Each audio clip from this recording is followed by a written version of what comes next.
వందనాలు తెలియజేస్తూ ఉన్నాను. ముందుగా చిన్న పరిచయం నా గురించి చెప్పి వాక్యంలోకి తీసుకెళ్తాను. ఏంటనంటే మాది ములపరు, పాస్టర్ గారు వాళ్ళ ఊరే మాది కూడా. అయితే నేను మొన్నే సెకండ్ ఇయర్ అవ్వడం జరిగిందండి. ఇంటర్లో నేను సెకండ్ ఇయర్ బైపీసీ చదివాను. మన శ్రీకాంత్ తేజ వాళ్ళ ఫ్రెండ్నే నేను చదివితే అందులో నాకు 1000కి 976 మార్కులు వచ్చినాయండి నాకు. అంటే ఆ కాలేజీలో దేవుని కృపను బట్టి నేను సెకండ్ రావడం జరిగింది. అలాగే నాకు ఒక చిన్న ఆశ ఏంటంటే దేవుని వాక్యం చెప్పాలి, అంతే. బాగా ఇష్టం వాక్యం చెప్పాలంటే. అందుకోసం నేను అనేక చోట్ల కూడా దేవుని నన్ను వాడుకున్నాను బట్టి దేవుని స్తుతిస్తా ఉన్నాను. అలాగే మీ పాస్టర్ గారి గురించి ఒక విషయం చెప్పాలండి. ఏంటంటే అది మీకు తెలుసో తెలీదో కానీ ఆయన మనకి చాలా భారం కలిగిన సేవకుడండి నిజంగా. ఎందుకంటే నేను వింటా ఉంటాం. ఎందుకంటే ప్రతిరోజు సాయంత్రం వాళ్ళ ఇంటి దగ్గర ప్రేయర్ జరిగిద్దండి, ఖచ్చితంగా ప్రేయర్ జరిగిద్ది. ఆయన ఆ ప్రార్థన ఏమంటారంటే విజ్ఞాపన ప్రార్థన అంటారు. ఎందుకంటే అందరి గురించి చేస్తారు కాబట్టి. ఇప్పుడు నేను అడుగుతానంటే చిన్న క్వశ్చన్ ఏంటంటే మన ప్రార్థన మహా అయితే ఎంతసేపు ఉంటుందండి? 2 నిమిషాలు 3 నిమిషాలు ఉంటుంది. ఆయన కనీసం గంట పైన ఉంటుందేమో నేను అనుకున్నాను. టైం తెలియదు కానీ ఎప్పుడు నైట్ అయినా ప్రార్థన పడుతూనే ఉంటుంది. అంటే దాన్నే మనం ఏమన్నా విజ్ఞాపన ప్రార్థన అనాలి. అటువంటి పాస్టర్ గారి దగ్గరికి నేను వాక్యం చెప్పడానికి వచ్చిన అందుకోసం ప్రభుని స్థుతిస్తున్నాను. అలాగే పాస్టర్ గారికి వందనాలు తెలియజేస్తున్నాను. ఈరోజు కొంతసేపు దేవుని వాక్యాన్ని ధ్యానిద్దాం. ధ్యానించే ముందు మనం ఈరోజు కనుక చూస్తే, ఇప్పుడు మనం ఎవరైనా సరే ఆన్లైన్ ప్రేయర్ అంటే సంపూర్ణ రాత్రి కొడుకులో 3 రకాలైన జనాలు ఉంటారు. ఎవరనంటే బాగా వాక్యం వినాలని వచ్చేవాళ్ళు, ఏదో చెప్తారులే చర్చికి ఇంటికాడ ఉంటే పడుకునేదే, చర్చికి కూడా వెళ్ళి పడుకునేదని వినేవాళ్ళు. అలాగే ఏంటి బాగా ఇంట్రెస్ట్. ఎందుకు ఇంట్రెస్ట్ అంటే మధ్యాహ్నం అనుకోండి భోజనం చేసిన కూడా నిద్ర వచ్చేది. సాయంత్రం చాలామందికి ఏమవుతారంటే సాయంత్రం చాలామంది లేట్గా పడుకుంటారు. అందుకోసం వాక్యం వినాలి అన్న ఆసక్తితో ఉంటారు. అలాంటి రకాల మనుషులు కూడా ఉంటారు. కాబట్టి ఈరోజు కొంతసేపు దేవుని వాక్యాన్ని ధ్యానించడానికి ప్రయత్నించేద్దాం. లూకా సువార్త 18వ అధ్యాయం పోవాలని విన్నాను. ఇప్పుడు అడుగుతున్నా చెప్పండి. ఆ ఇద్దరు వ్యక్తులు గొప్ప. అపోస్తలుడైన పౌలు ఇంతకు ముందేమో బాగా హింసకరుడుగా ఉన్నాడు. హింసకరుడుగా ఉన్న తర్వాత దేవుని సేవ చేసి అపోస్తలుడు అనిపించుకున్నాడు. అపోస్తలుడు అనిపించుకున్న ఈయన గొప్ప. చెప్పండి, ఎవరు గర్వంగా చెప్పుకోవాలి? నేనే గొప్ప అని అపోస్తలుడైన పౌలు చెప్పుకోవాలి. కానీ అపోస్తలుడైన పౌలు ఏమన్నాడు చూడండి, నేనేమై ఉన్నాను చెప్పండి. నేనేమై ఉన్నాను అది దేవుని కృప వలనే. కృప అంటే ఆయన పాపుదల వలనే. వాళ్ళు ఏమనుకున్నారు? వాళ్ళ యొక్క సొంత ప్రయోజనాలు బట్టి నేనే గర్వంగా ఉండాలనుకున్నాడు. కానీ అపోస్తలుడైన పౌలు ఒకటే గుర్తుపెట్టుకున్నాడు. ఏంటండి, నన్ను కాదు గర్వించుకోవాల్సింది, నా దేవుణ్ణే గర్వంగా చాటి చెప్పాలి అని ఆయన అది మాట్లాడుతున్నాడు. ఇక్కడ ఆయన వలన అయినను నేనేమై ఉన్నానో అది దేవుని కృప వలనే విన్నాను. మనం కూడా ఏం చేయాలంటే ప్రతి విషయం కూడా ఏదైనా సరే మనకి ఏది ఏం చేయాలట, అలా రక్షణ చూడసారి రక్షణ పొందువారే యుందురు. ఎవరు? మనము. ఎప్పుడు? దేవుణ్ణి అంగీకరించినప్పుడు. ఇప్పుడు ఆ యొక్క వ్యక్తి ఎప్పుడు రక్షించబడతారని మనం అందరం ఏమన్నాం? ఎవరైతే వ్యక్తి ఈత వచ్చిన వ్యక్తి. ఈత ఏ రావాలి? ఎక్స్పీరియన్స్ అంటే ఈతలో నైపుణ్యత కలిగిన వ్యక్తి వచ్చి ఏం చేయాలంటే ఆ యొక్క పడిపోయిన వ్యక్తిని కాపాడాలి. కాబట్టి అప్పుడు ఏం జరిగిందంటే అందుకే మనం ఎవరిని రక్షకుడుగా అంగీకరించాలంటే దేవుణ్ణి అంగీకరించాలి. దేవుణ్ణి అంగీకరించాలని ఎవరు చెప్తున్నారు? అపోస్తలుడైన పౌలు చెప్తున్నాడు. ఆ చెప్పేదే ఈ సువార్త. తర్వాత వచ్చిన చూడండి ఒకసారి. నాకు ఇవ్వబడిన ఉపదేశమును మొదట మీకు భాష. పాత నిబంధన మొత్తం హెబ్రీ భాషలో రాయబడిందండి. పాత నిబంధన మొత్తం హెబ్రీ భాషలో రాయబడితే హెబ్రీ భాష ఎలా ఉంటదనంటే అది యోధా మతస్థులకి ఒక మాతృభాష లాంటిది. ఏంటండి? మాతృభాష. మన మాతృభాష ఏంటండి? తెలుగు. మనకి తెలుగు ఎలాగో ఆ యొక్క యూదులందరికీ కూడా హెబ్రీ భాష వాళ్ళకి మాతృభాష. ఈ హెబ్రీ భాష నాకు రైటింగ్ ఎలా రాయాలంటే మనం ఏదైనా రాసినప్పుడు ఎలా రాస్తామండి? లెఫ్ట్ నుండి రైట్కి రాస్తాం. కానీ దీనికి రివర్స్ రాసేది హెబ్రీ భాష. ఎలా రాస్తారు? రైట్ నుండి లెఫ్ట్కి రాస్తారు. అది రాసినప్పుడు కూడా కింద కొమ్ములు అలాగే చిన్న చిన్న గ్యాప్స్ అవన్నీ ఉంటాయి. తర్వాత ఇది హెబ్రీ భాష. తర్వాత ఏమన్నా గ్రీకు భాష. గ్రీకు భాష కొత్త నిబంధన మొత్తం గ్రీకు భాషలో రాయబడిందండి. మరి గ్రీకు భాష గురించి మనం ఎక్కడైనా విన్నామంటే ఇది బాగా ఉపయోగపడుతుంది.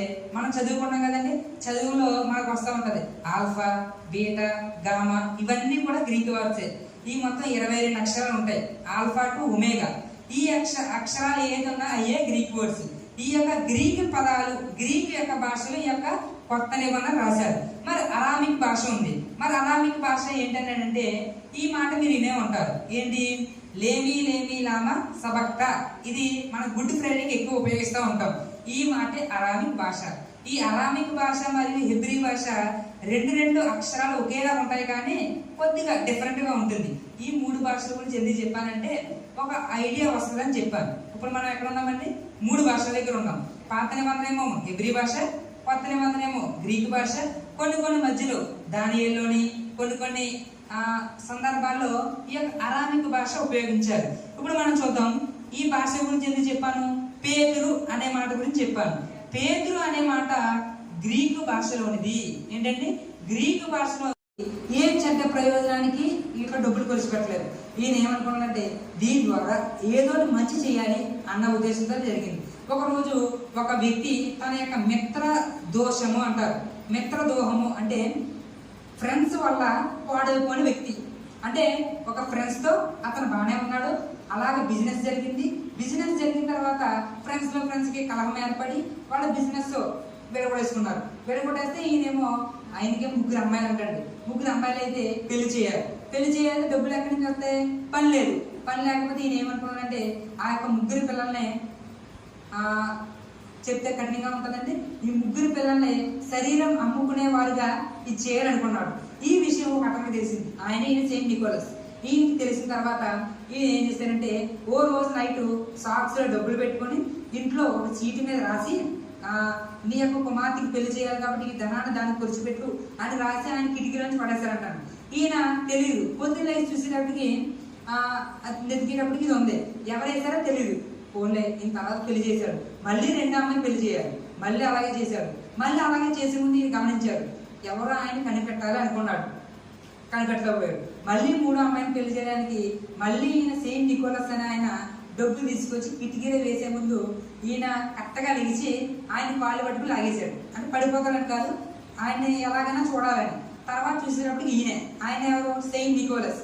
ఏంటి చూసిన తర్వాత సాయి గారు మీరేనా అని అడిగిన తర్వాత అవును, నేను చేసిన సాయం ఎవరికి చెప్పొద్దు అన్నాడు ఆయన సెయింట్ నికోలస్. కానీ సహాయం చేసిన వ్యక్తి మర్చిపోయాడు. సహాయం తీసుకున్న వ్యక్తి ఏం చేశాడంటే అందరికీ చెప్పాడు. ఏమని? నాకు ఫలానా వ్యక్తి సహాయం చేశాడు అని.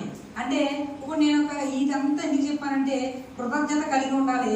అలాంటి కృతజ్ఞత కలిగి ఆ కృతజ్ఞత మనకి అసలు ఎక్కడి నుంచి వస్తుందండి? దేవుని వాక్యం నుండి వస్తుంది. ఈయన ఒకే ఒక మాట పట్టుకున్నాడు. ఏంటి? ఈ చేతికి ఇచ్చింది ఈ చేతికి తెలియకూడదు అనుకున్నాడు. అలా తెలియకూడదు అన్న ఉద్దేశంతో చేసిన వ్యక్తి గురించి ప్రతి ఒక్కరు క్రిస్మస్ లో ఆయన గురించి మాట్లాడుకుంటూనే ఉంటారు. అవునా కదా? ప్రతి ఒక్కరు కూడా ఆయన గురించి మాట్లాడతారు. ఎందుకని? ఆయన ఒకే ఒక వాక్యాన్ని పట్టుకుని ముందుకెళ్ళాడు. ఏంటి? కృతజ్ఞత కలిగి ఉండాలి. మనం ఇచ్చింది మర్చిపోవాలి, ఇచ్చింది ఎవరైతే గుర్తుపెట్టుకోవాలి. కానీ ఒకటి బైబిల్ రిఫరెన్స్, ఈ చేతితో ఇచ్చింది ఈ చేతికి తెలియకూడదు. ఇది అంతే ఎందుకు చెప్పానంటే కృతజ్ఞత కలిగి ఉండాలన్న దాని గురించి చెప్పాను. కానీ పరిచయుడు ఏమంటాడు? అతను పాడైపోయాడు కాబట్టి నేను నీకు కృతజ్ఞతాస్తులు చెల్లిస్తున్నాను అన్నాడు. తర్వాత ఈయన ఒక ప్రార్థన అయింది. 2వ ప్రార్థన ఎవరిదండి? సొంకరి ఎంప్లాయ్ చేస్తున్నాడు, గవర్నమెంట్ ఎంప్లాయ్. అదే ఆ రోజుల్లో చేసిన ఎంప్లాయ్కి ఈ రోజుల్లో చేసిన ఎంప్లాయ్కి తేడా. ఈ రోజుల్లో ఎవరైనా గవర్నమెంట్ ఎంప్లాయ్ ప్రార్థన చేస్తే ఎంత అటెన్షన్ ఉంటారండి? అటెన్షన్ అంటే ఎంత శ్రద్ధ కలిగి ప్రార్థన ఉంటారు. అదే మామూలు వచ్చి అంటే వినరు. కానీ ఆ రోజుల్లో సొంకరే చాలా ఇబ్బందిగా ప్రార్థన చేస్తాడు. ఏమని ప్రార్థన చేశాడు? చూడండి 12వ వచనం. ఇంకా ఉందండి, మనం పరిచయం ఇంకా ప్రార్థన ఉంది. ఏంటండి? వారమునకు 2 మార్లు ఉపవాసము చేయొచ్చు, నా సంపాదన అంతటిలో 10వ వంతు చెల్లించున్నారని దేవుణ్ణి మర్చిపోయి నేనే దేవుడి కన్నా గొప్ప అన్న విధికి వెళ్ళిపోతాడు. అందుకే ఈ వాక్యం చదివించాను. ఈ వాక్యం చదివించిన దానికి లింకప్ కోడ్గా ఏంటంటే ఈ రోజు మనం మాట్లాడుకునే అంశం తగ్గించుకున్నవాడు హెచ్చింపబడతాడా. ఏంటంటే తగ్గించుకున్నవాడు హెచ్చింపబడతాడా అంటే ఇక్కడ 2 విషయాలు మనకు తెలవాలి. అసలు తగ్గించుకున్నవాడు హెచ్చింపబడిన వాళ్ళు ఎవరైనా ఉన్నారా? హెచ్చించుకుని తగ్గించబడిన ఎవరైనా ఉన్నారా? వాళ్ళ గురించి మనం ఈరోజు నేర్చుకునే బయటికి వెళ్ళాలి. స్తోత్రం చెప్పండి. హల్లెలూయా. కొరింథీయులకు రాసిన మొదటి పత్రిక కొరింథీయులకు రాసిన మొదటి పత్రిక 15వ అధ్యాయము. కొరింథీయులకు రాసిన మొదటి పత్రిక 15వ అధ్యాయం మొదటి వచనం నుండి 10 వచనాల వరకు ఒక్కొక్క వచనం చదివితే నేను ఒక్కొక్క వచనాన్ని వివరిస్తాను. మరియు సహోదరులారా, నేను మీకు ప్రకటించిన సువార్తను మీకు తెలియపరుచుచున్నాను. మీరు దాన్ని అంగీకరించితిరి, దాని అందే నిలిచున్నారు. మీ విశ్వాసము వ్యర్థమైతేనే గాని నేను ఏ ఉపదేశ రూపముగా సువార్త మీకు ప్రకటించుతునో ఆ ఉపదేశమును మీరు గట్టిగా పట్టుకొని ఉన్న ఎడల ఆ సువార్త వలననే మీరు రక్షణ పొందేవారే ఉందురు. ఆచేద్దామండి. అసలు ఈ కొరింథీయులకు రాసిన పత్రిక ఎవరు రాశారు అని కనుక మనం ఆలోచిస్తే అపోస్తలులైన పౌలు రాశారు. అసలు ఈ పత్రిక ఎందుకు రాయవలసి వచ్చింది అన్న దాని గురించి మనం ఆలోచిస్తే కొద్దిగా చరిత్ర తెలియాలి. ఏం చరిత్ర అని అంటే కొరింథీ సంఘాల గురించి. కొరింథీ అనేది ఒక పట్టణం. ఈ పట్టణానికి ఉన్న చరిత్ర ఏంటంటే వాణిజ్యానికి మరియు వ్యాపారానికి ఒక కేంద్రంగా ఉండేది. అంటే ఇక్కడ సరుకులన్నీ కూడా, సరుకులు ఉంటాయి తెలుసా, అవన్నీ ఏం చేసేవారు అని అంటే అవి ఎక్స్పోర్ట్ చేసేవారు. అంటే ఎక్కడి నుంచి ఎక్కడికి, అక్కడి నుండి ఇక్కడికి, అలా. ఇక్కడ అదంతా దేశం, ఆ యొక్క ఊరు పట్టణం ఎలా ఉండేది అంటే తూర్పు మరియు పడమర, అంటే ఈస్ట్ మరియు వెస్ట్, ఇందులో సముద్రం మధ్యలో ఈ యొక్క సరుకుల్ని ట్రాన్స్పోర్ట్ చేసేవారు. అలాగే నార్త్ సౌత్, అంటే దక్షిణం మరియు ఉత్తరం, ఈ యొక్క దిశలలో వారి యొక్క వ్యాపారం చేసేవారు రోడ్లో. ఇది వాణిజ్యానికి కేంద్రం అని ఎందుకు చెప్పామనంటే ఇక్కడ మనం రోడ్డు మీద వెళ్తే స్పీడ్గా అంటే తొందరగా వెళ్ళగలమా, నీటిలో వెళ్తే తొందరగా వెళ్ళగలమంటే నీటిలో వెళ్తే తొందరగా వెళ్ళగలం. ఎందుకనంటే అక్కడ ఇదే జరిగింది. ఒకవేళ కనుక ఈ యొక్క సరుకులు ఎవరైతే తీసుకువెళ్తున్నారో వాళ్ళ రోడ్డు మీద తీసుకువెళ్తే 150 మైళ్ళు. 150 మైళ్ళు అంటే దగ్గర 240 కిలోమీటర్లు. ఒకవేళ అదే కనుక ఇదే పడవలో, నావలో, వాటిలో తీసుకెళ్తే 8 కిలోమీటర్లు. 8 కిలోమీటర్లు అలా తక్కువ వెళ్ళిపోవడం వల్ల దాన్ని మనం ఏమన్నామంటే కేంద్రంగా భావించారు. అంటే మీకు అర్థమయ్యే విధంగా చెప్తాను. ఇప్పుడు మనం అసలే పడవ తిరిగి లేచారంట. తిరిగి లేచిన తర్వాత ఆయన శిష్యులు కనిపించారంట. అసలు మనం గమనించాల్సిన విషయం ఏంటంటే క్రీస్తు మరణం ఎందుకు అని అంటే అది కేవలం మన యొక్క పాపాల కోసమే. ఏంటంటే కేవలం మన యొక్క పాపాల కోసమే. ఇప్పుడు నేను అడుగుతున్నాను, అలా క్రీస్తుని ఎందుకు పంపాలి? మనలో ఎవరో చనిపోవచ్చు కదా అనుకుంటే అవుతుంటారా? ఒకవేళ మనలో ఎవరొకరు ఆయనే ఏర్పరచుకుని చనిపోయారు అనుకోండి, మనలో ఎవరొకరు అది చనిపోతే ఏంటి? దానివల్ల అందరి పాపాలు క్షమించబడతాంటారా? పడవు. ఎందుకని ఆల్రెడీ మనం పాపంలో ఉన్నాం, పాపంలోనే పుట్టాం. కానీ యేసుక్రీస్తు ఎలాంటి ఆయనంట? పాపము లేనివాడు. ఏంటంటే పాపం లేడు వాడు. ఇక్కడ మనం గమనించాల్సిన విషయం క్రీస్తు మరణం అంట మన పాపముల కోసమే. నెక్స్ట్ ఏంటండి, ఆయన తన యొక్క శిష్యులకి కనిపించాడు. అంటే దాన్ని రివిలేషన్ అన్నారు. ఏంటంటే రివీల్ చేయడం. ఆయన తన యొక్క శిష్యులకు కనిపించారు. ఎన్ని సందర్భాల్లో కనిపించాడు అంటే ఒకసారి చూడండి. ఆయన కేఫాకును తరువాత 12 కనబడను. అసలు ఇక్కడ ఈ వచనానికి ముందు మనం చిన్నది గమనించాలి. ఏంటనంటే బైబిల్ అంతా ఒక్కడే రాశారంటే రాయలేదు. 40 మంది ప్రవక్తల చేత ఇది రాయబడింది. కానీ మీరు గమనించినట్లయితే ఒక్కొక్క వచనం లింకప్ అయి ఉంటుంది. ఇక్కడ వచనం ఉందనుకోండి, ఇది అలా లింకప్ అయి వేరే పుస్తకంలో ఉంటుంది. అలా ఉంటుంది కాబట్టి ఇక్కడ పౌలు అన్నీ రాయలేదు. యేసుక్రీస్తు చనిపోయి లేచిన తర్వాత ఎంతమంది కనపడ్డాడు, ఎవరెవరు కనపడ్డారు, ఏ సందర్భాల్లో కనపడ్డాడు అన్ని చోట్ల రాయలేదు. కానీ అన్ని ఇక్కడ రాయలేదు, కానీ వేరే వేరే పుస్తకాల్లో రాశారు. మొత్తం అన్ని మనం దగ్గర చేసుకుని చూస్తే మొత్తం 11 సందర్భాల్లో, ఎన్ని సందర్భాలండి?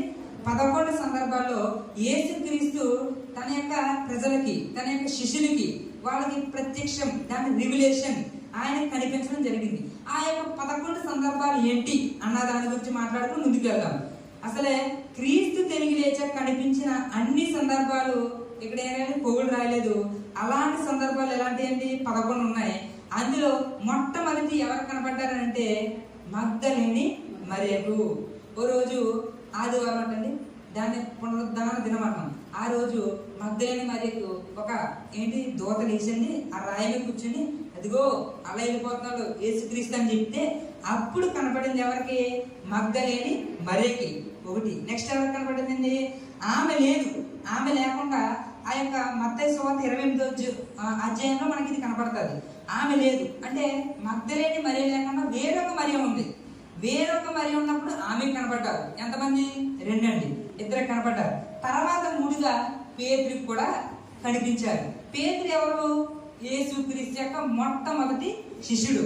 ఈయనకి 2 పేర్లు ఉన్నాయి. ఏంటండి? పేతురు, కేఫా. అసలు దీనికి అర్థం తెలవాలంటే కొంత గమనించాలి. ఏంటి అని అంటే పేతురు అనేమో మత్తయి సువార్తలో ఉంది. అలాగే ఇప్పుడు మనం చదివాం చూడండి ఒకసారి 15వ అధ్యాయంలో 5వ వచనం, ఆయన కేఫాకును.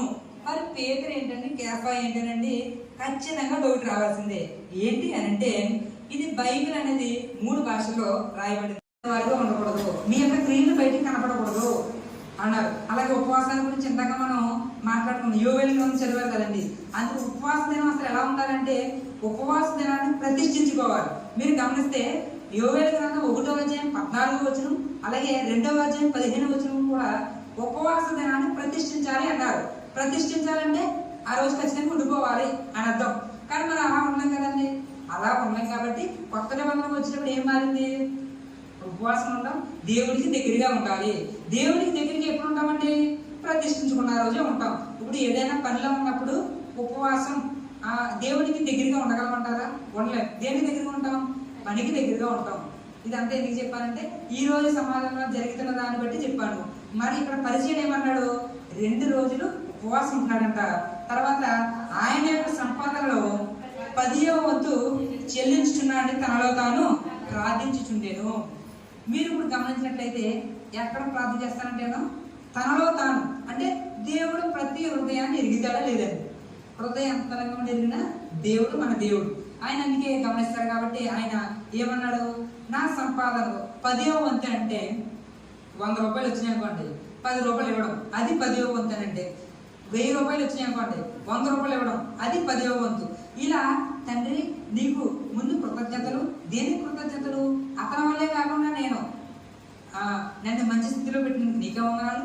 అలాగే నేను నీకు 2 సార్లు ఏం చేస్తాను? ఉపవాసం ఉంటాను.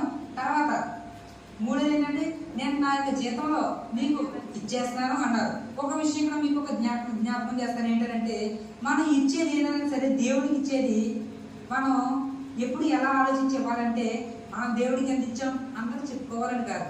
ఎందుకు ఇవ్వాలంటే దేవుడి పరిచర్య ముందుకు వెళ్ళాలి అనేవారు. ఖచ్చితంగా గుర్తుపెట్టుకోవాలి. దేవుడి పని ముందుకు వెళ్ళాలంటే మనం సాయం చేయాలి అన్న దాని గురించి ఇవ్వండి. కానీ నేను ఎంత ఇచ్చాను, మన పేరు మైకులో చదువుతారు, ఊరందరూ వినపడతాను కొంతమంది అనుకుంటారు. ఇక్కడ లేనని అనుకుంటాను. అలా కొంతమంది అనుకునే వాళ్ళు ఉంటారు. అలా ఉండకూడదు. ఎలా ఉండాలండి? మనం ఇచ్చేది దేవుడి పని ముందుకు వెళ్ళాలి. ముందుకు వెళ్ళాలంటే దేవుడి పని ముందుకు వెళ్తే మనం ఇంకా దేవుడిని ఎదుగుతాం. అది మనం చేయాల్సిన పని. ఈయన ప్రార్థన చేశాడు. ఈయన 3 ప్రార్థనలో ఈయన 3 సార్లు 3 సందర్భాలను బట్టి ఆయన ప్రార్థన చేశాడు. ఈయన ప్రార్థనకి నెక్స్ట్ చేసే ఆయన ప్రార్థనకి డిఫరెన్స్ చూద్దాం. తర్వాత ప్రార్థన చూడండి. అయితే సుంకరి దూరముగా నిల్చుండి ఆకాశం వైపు వందనాలు తెలియజేస్తూ ఉన్నాను. ముందుగా చిన్న పరిచయం నా గురించి చెప్పి వాక్యంలోకి తీసుకెళ్తాను. ఏంటనంటే మాది ములపరు, పాస్టర్ గారు వాళ్ళ ఊరే మాది కూడా. అయితే నేను మొన్నే 2nd ఇయర్ అవ్వడం జరిగిందండి. ఇంటర్లో నేను 2nd ఇయర్ బైపీసీ చదివాను. మన శ్రీకాంత్ తేజ వాళ్ళ ఫ్రెండ్నే నేను చదివితే అందులో నాకు 1000కి 976 మార్కులు వచ్చినాయండి నాకు. అంటే ఆ కాలేజీలో దేవుని కృపను బట్టి నేను 2nd రావడం జరిగింది. అలాగే నాకు ఒక చిన్న ఆశ ఏంటంటే దేవుని వాక్యం చెప్పాలి, అంతే. బాగా ఇష్టం వాక్యం చెప్పాలంటే. అందుకోసం నేను అనేక చోట్ల కూడా దేవుని నన్ను వాడుకున్నాను బట్టి దేవుని స్తుతిస్తూ ఉన్నాను. అలాగే మీ పాస్టర్ గారి గురించి ఒక విషయం చెప్పాలండి. ఏంటంటే అది మీకు తెలుసో తెలీదో కానీ ఆయన మటుకు చాలా భారం కలిగిన సేవకుడు అండి నిజంగా. ఎందుకంటే నేను వింటా ఉంటాం. ఎందుకంటే ప్రతిరోజు సాయంత్రం వాళ్ళ ఇంటి దగ్గర ప్రేయర్ జరిగిద్దండి. ఖచ్చితంగా ప్రేయర్ జరిగిద్ది. ఆయన ఆ ప్రార్థన ఏమంటారంటే విజ్ఞాపన ప్రార్థన అంటారు. ఎందుకంటే అందరి గురించి చేస్తారు కాబట్టి.